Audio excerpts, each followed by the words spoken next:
كتعاني من الكحة المزمنة والسعال الحاد، عندك ضيق في التنفس، عييتي ما تشربي في الأدوية حتى شي دواء ما زول لك الكحة المزمنة والسعال الحاد، ضيق التنفس، البرد، الزكام، كتعاني من نزلات البرد الحادة.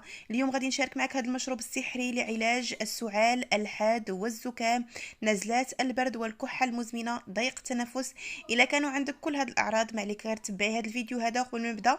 بغيتكم كاملين اي واحد كيشوف هذا الفيديو وبغيتوا تستافدوا من هذا الفيديو وبغيتوا بزاف ديال الناس انهم يستافدوا من هذه الوصفه، ما عليكم غير تضغطوا على الزر ديال لايك باش يوصل الفيديو لاكبر عدد من الناس، باش الكل يشاهد هذا الفيديو والكل يستافد.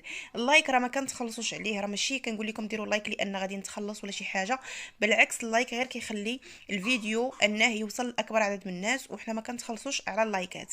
صافي هنا كيف ما كتلاحظوا معايا كناخذ واحد الكاسرونه. اول مكون غادي نشارك معكم الان اللي هو اللويزه. هاد العشبه هادي ديال اللويزه زوينه بزاف بزاف لنزلات البرد، خصوصا لضيق التنفس. بالنسبه للناس اللي عندهم الزكام، السعال الحاد، عندهم ضيق التنفس. ايضا بالنسبه للناس حتى هما اللي عندهم الزكام، كتضيفي تقريبا هنا واحد الكميه ديال ملعقتان كبيرتان من العشبه ديال اللويزه او هاد النبته هادي. غادية نضيف ليها عود واحد من القرفة. بالنسبة للقرفة فهي رائعة جدا لنزلات البرد وللزكام أيضا، وأيضا الكحة المزمنة. كنضيف هذا العود من القرفة مع هاد اللويزة هذه اللي عندي كيف ما كتشاهدوا معايا بهذا الشكل هذا. وكل هاد الأعشاب اللي غادي نضيف معكم أعشاب مهدئة للسعال الحاد، أعشاب كتعالج ضيق التنفس بالنسبة للناس اللي كتجيهم الكحة مجهدة وما كتخليهمش يتنفسوا مزيان. هنا كناخد تقريبا كوب كبير من الماء، وغادي نضيف الان نوضع هاد الكاسرونه هذه فوق النار حتى تغلى ليا مزيان مزيان وتطلق ليا ديك اللويزه المفعول ديالها والفوائد ديالها. في هذا الاثناء كناخد هنايا تقريبا لفته تكون صغيره، كنقوم بالتقشير ديالها بهذا الشكل هذا كيف ما كتشاهدوا معايا. فبالنسبة للفت الأبيض الفوائد ديالو عديدة جدا خصوصا للزكام ونزلات البرد.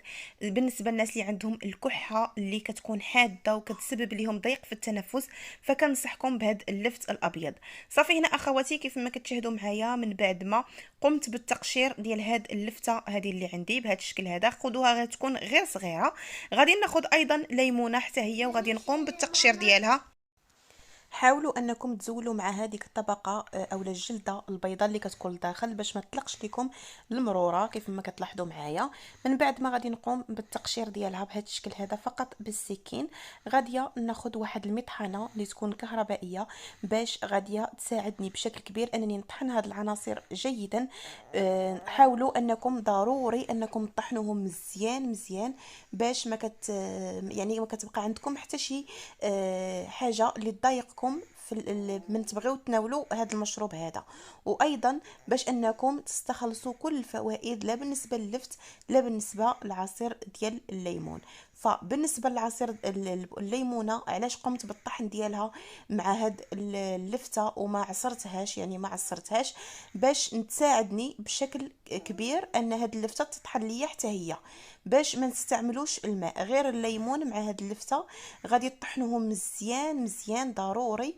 الا عصرتوا الليمونه وضفتوها مع اللفته ممكن، ولكن تقدري انك غير تقشريها وتضيفيها مع اللفت هكذا. داك العصير ديال الليمون اولا الماء اللي كاين في الليمون غادي يساعدكم باش ان ديك اللفته حتى هي تطحن لكم مزيان مزيان وتطلق لكم الماء ديالها. صافي هنا اخواتي كيف ما كتشاهدوا معايا غادي ناخذ فص واحد من الثوم، والثوم رائع جدا للبروده والكحه. غادي ناخذ فص من الثوم كيف ما كتلاحظوا معايا، وغادي نطحن جيدا هاد العناصر. حاولوا تطحنوهم جيدا باش ما تبقاش عندكم حبيبات اولا قطع اللي تكون صغيره من هاد العناصر هذه من اللفت، ولا ايضا بالنسبه للثوم حتى هو يتطحن مزيان ويطلق لكم الماء ديالو. غادي نستمر اخواتي بهذا الشكل هذا حتى نطحنها جيدا. وكنتمنى اللي مازال ما دارتش لايك تخلي لايك باش الناس كامله تستافد. كل شيء راه مريض دابا، هذه هي الوقت ديال نزلات البرد وكل شيء كلشي كيعاني من الكحه، كيعاني من ضيق التنفس، كيعاني ايضا من الزكام الحاد، كيعانيو ايضا من يعني نزلات البرد اللي كتكون حاده. فهاد الوصفه مهدئه وزوينه بزاف بزاف وكتشافي وكتعالج. صافي هنا اخواتي من بعد ما طحنت جيدا هاد العناصر اللي عندي، فغاديه ندوز باش انني نوضعها في واحد الزلافه باش تسهل عليا، باش من نبغي نصفيها ما تجينيش يعني ثقيله هاد المطحنه هادي. صافي هنا اخواتي من بعد ما طلقوا لي الماء ديالهم كيف ما كتلاحظوا معايا بهذا الشكل هذا، غادي ناخذ كميه بكميه من هاد العناصر هادي، وغادي نصفيها مزيان مزيان كيف ما كتشاهدوا معايا. كيكون فيها ماء تبارك الله كتير، حاولوا انكم تصفيوها مزيان مزيان، وداك اللفت حتى هو كيطلق لكم الماء ديالو كيكون ابيض كيف ما كتلاحظوا معايا بهذا الشكل هذا. صافي غادي نستمر باش نكمل معكم التتمه ديال الوصفه. في هذا الاثناء ديك اللويزه اللي ضفت راها كتكون غلات ليا مزيان حتى كتطلق لكم ديك اللويزه مزيان مزيان في داك الماء اللي ضفناه ليها في ديك الكاسرونه. صافي الان غادي ندوز نطفي عليهم لانهم صافي راهم طابوا، وغادي نرجع معكم ان شاء الله.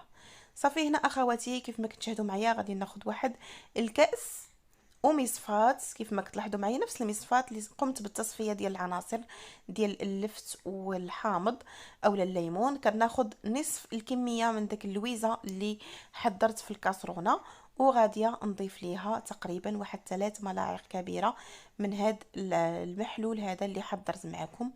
راه زوينه بزاف بزاف هاد الوصفه. صافي هنا ضفت 3 ملاعق كبيره، بالنسبه للكوب يكون كوب ديال الشاي هو اللي كتناولوه، هذا كوب ديال الشاي. صافي هنا غادي نكمل نملأ الكوب اللي عندي باللويزه والقرفه. صافي هنا اخواتي المشروب ديالي هو هذا، كتضيفي 3 المعالق كبار لداك المحلول اللي حضرنا ديال اللويزه، كتضيفي له 3 المعالق كبار من داك اللفت والليمون والثوم حتى هو. صافي هنا اخواتي كيف ما كتلاحظوا معايا بالنسبه للتحليه ديال المشروب كنضيف ملعقه من العسل الطبيعي، او تقدروا تضيفوا السكر. الناس اللي ما عندهمش العسل الطبيعي ممكن انهم يديروا السكر، هذا فقط للتحليه ديال المشروب لا غير، يعني باش تقدروا انكم تناولوه. فبالنسبه اخواتي لطريقه الاستعمال فهي طريقه سهله وبسيطه. في الصباح على الريق كتشربي واحد الكوب بهذا الشكل هذا، كوب ديال الشاي، وايضا في الليل من كتبغي تنعسي كتشربي كوب. هاد الوصفه الا تبعتيها وداومتي عليها مده ديال 3 ايام ان شاء الله غادي تعالجي من نزلات البرد، الكحه المزمنه، الزكام. غير تبعي الوصفه مرتين في اليوم، مره في الصباح على الريق وايضا مره قبل ما تنعسي. زوينه بزاف بزاف، خصوصا الا كنتي ما كتنعسيش بالليل كيكون عندك ضيق في التنفس، فهاد الوصفه مهدئه 100%. كنتمنى اخواتي الفيديو ديال اليوم ينال الاعجاب ديالكم. الى عجبكم كنتمنى ديروا لايك، وتقدروا هذه الوصفه تعطيوها لوليداتكم يستعملوها، الناس الكبار كلشي يستعملها ما كاينش مشكل. الى عجبكم الفيديو ما تبخلوش ليا بلايكات ديالكم والاشتراكات ديالكم في القناه. الف مرحبا بكم، السلام عليكم، حتى الفيديو المقبل ان شاء الله مع وصفه جديده.